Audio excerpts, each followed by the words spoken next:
A lot of NBA that happened out here in L.A. last night. Raptors coach Darko Rajakovic, first time I've ever said his name, went on a table-pounding rant. I know him now. After the Raptors lost by a point last night to the Lakers in L.A., it was 132 to 131. That was a lot of points. But his point was that in the fourth quarter alone, the Lakers shot 23 free throws to Toronto's 2 free throws. Lakers outscored them from the free throw line 19 to 1 in the fourth quarter, yet the Raptors were only outscored in the fourth by 2 points. It was 44-42 Lakers in the fourth quarter. So here's what Darko had to say. That's outrageous. What happened tonight, this is completely BS. This is shame. Shame for the referees, shame for the league to allow this. 23 free throws for them, and we get 2 free throws in the fourth quarter. How's that possible? How are you going to explain that to me? They had to win tonight? If that's the case, just let us know so we don't show up for the game. Just give them a win.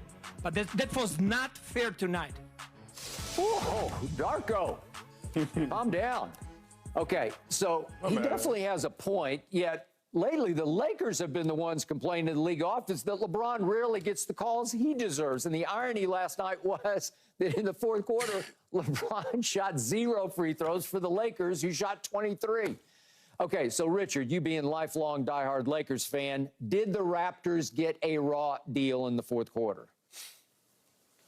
I don't know, Skip. I mean, some of those were intentional fouls. There was an offensive foul in there. There was the flagrant that may have been a flagrant 1. They gave as a flagrant 2. Yeah, when he elbowed Cam Reddish in the face, I think it was. Quickly came across. Yeah. Yeah. I mean, that was probably that was what. Right. That was what 10, 12 free throws right there. So those were kind of self-inflicted. And then the rest of them, you got to expect a team that has a big man that's dominating in the paint is going to get some calls. And that's what happened. Now, did I think there were some calls that they could have got Toronto on the three-pointer that was banked in? I thought maybe there was a foul. There was a chance. It was close. When they drove for a dunk at one point that looked like a foul. But there weren't a lot of opportunities where I thought, man, they're missing these calls for Toronto, and they need to be calling this. I mean, the Lakers were letting them get to the cup with no resistance at times. So there wasn't no fouls. There wasn't no defense at all sometimes. So Scotty Barnes might have a gripe for 1 or 2 plays. But outside of that, I mean, I didn't see a ton.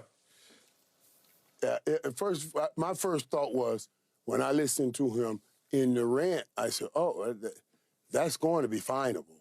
No. If they had to win, just let me know so we don't have to show up. Yeah, okay, that right there is going to be final. Oh, well, he's suggesting it was rigged, right? That's what I'm saying. And the NBA is not going for that, buddy. No. Oh, they will not go for that. No. God, trust me, they're going to say something about that. You talked about it, Sherm. 11 free throws were how many Anthony Davis had in the fourth quarter. So you know, but when you hear those numbers, I can understand his gripe. When you hear those numbers, and you guys are breaking it down, of course, you know, with some of the intentionals and all of that. But they do sound extreme.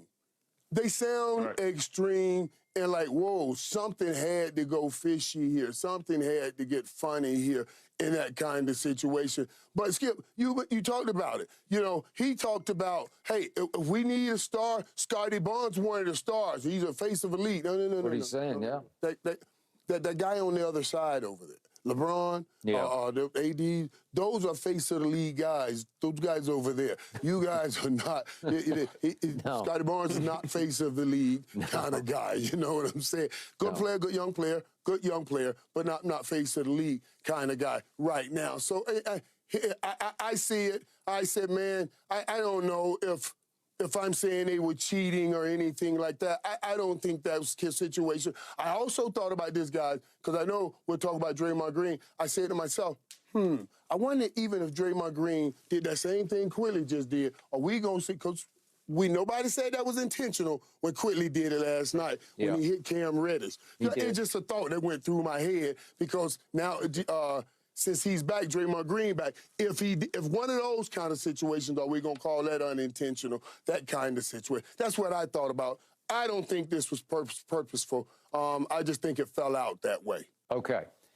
Allow me to say that we have criticized and criticized and criticized some more Anthony Davis on this show, to the point that our man Lil Wayne, balling. What's that? Yeah. Lil He's Wayne went so balling, far man, as to say it's time for him to go. And I believe that Wayne, one of the smartest people I know on the face of this earth and one of the smartest sports fans I know, he was calculated. He wanted to light a new fire under Anthony, and I believe he has, because ever since Wayne called him out, boy, Anthony has been playing, dare I say, at a top 5 level. His fourth quarter last night was a top 5 player fourth quarter, because you score 20 in the fourth when the other team is just raining threes on you, and you go to the free throw line 11 times and make all 11, and even better, down the stretch of that game, Anthony Davis made 9 straight free throws in the last 4 minutes. That's extraordinary to me for a man that big. It's like Joel Embiid can make free throws, but for Anthony, who's missed a lot of key free throws in the past for this team, to come up that big was special to me. And it was significant to me because he's showing you he can carry the load. He can still do it. I know we say, yeah, but where will you be tomorrow night, the next night, the next night? But that was spectacular.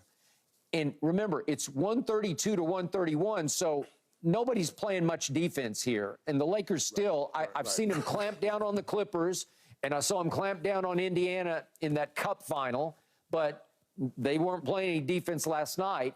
But the point was that Toronto does have a respectable big man in Jakob Poeltl. I know him. I like him. I think he's a good guy, and I think he's a smart player, and he gives you all he's got every night, and he'll give you like 11 and 8. And he couldn't play last night, so all of a sudden they got a gaping hole in their defense, and Anthony and LeBron took advantage of it because LeBron's just feeding Anthony like crazy. And he rose and he shone last night. And yet it did come down to one play, and Toronto had some beef here, although I'm with the call on this. If we could see it real quick, this is 24.8 seconds left. Scotty Barnes, face of the league, made another 3. And it was cold, man. It was a cold-blooded 3. And they called R.J. Barrett for a moving screen. And I thought he did because he moves into Anthony. I thought he was moving. And I thought it was a fair call. They went crazy. Toronto did because they thought they were already getting screwed. But you guys think that was a reasonable call? The right call? Yeah, I mean, I think it was a foul. I think Anthony Davis might have exaggerated it to a degree. I don't think that should have knocked him to the ground, but I think it was a moving screen. Had they not called that before? No question. I think Anthony Davis being on the court and falling to the ground affected that call. All right. I don't think that was much of a call. Right. Look here. You know, it's not like he's continuing to move. And you're right. Anthony put some. He put some Hollywood on it. He put some Hollywood on it. Okay, but if you don't call that, the game is tied at that point. Maybe we're having a different conversation. And yet Anthony goes late in the game and makes the 2 free throws that makes it a 4-point game. And then Richard mentioned Schroeder, ex-Laker, makes one off the glass. If we could see this at the end. And here we go, Richard. Richard, you got this. And it could have been, it looked like Austin Reeves might have gotten him. Right. It was close. Looks like it looked like he got him a little bit. They could have definitely called that. I wouldn't have been surprised if they called that and it was a 4-point play. Ooh. So, Richard, overall, what's your takeaway from last night? Or they could have called. Wait. Look, okay, look at, watch this. How Austin Reeves, right? Remember, you got to give him the space to come down. You're supposed to. Remember that those rules that they put in so they don't come down on somebody's heel and hurt themselves. So Austin Reeves, where's his space to come down? So you know what I'm saying? You could call right that. Here. Yeah, definitely. Yeah. I'm not sure Schroeder called glass, but I don't know. It looked pretty clear to me, actually. Maybe from that angle he did call glass. If he called glass, I mean, he's an NBA player, so they got different kind of talent. Yeah. But. So, Richard, elated, deflated last night. What's your emotion off that game? I'm not elated about anything right now, Skip. We're a 500 team. We were, after the tournament, we were, 4 games over 500, 5 games over 500, feeling good, looking good. They played great in that championship for the play-in. And since then, we have not played with the same kind of effort. I mean, except for the Clippers game, we have not played with the same kind of intensity. And so I'm not elated about anything. I'm more indifferent. I'm more wait and see because we need to continue to win these games. We've won 2 in a row. They need to continue to play. Anthony Davis has played well throughout this time, so I got to give him credit You got to. because we criticized him a ton. Have we? Yeah. Right. Let me tell you what I'm elated about. I'm elated about that right there. What I just heard Sherm say, and what you keep mentioning, Skip, is when Anthony Davis doesn't play well, we talk about it right here. Do we? So every time he plays well, we must give equal billing to that. Every time we would keep bringing it up. I don't care what. He deserves that because if he plays poorly, we gonna talk about it. So all that he's doing right now, since Lil Wayne has called him out, we're doing right and giving him his just dessert because he is balling right now. He's showing you, yeah, I can take this thing over if LeBron should one day move away. Whew, you got that right. Okay, we got to get back.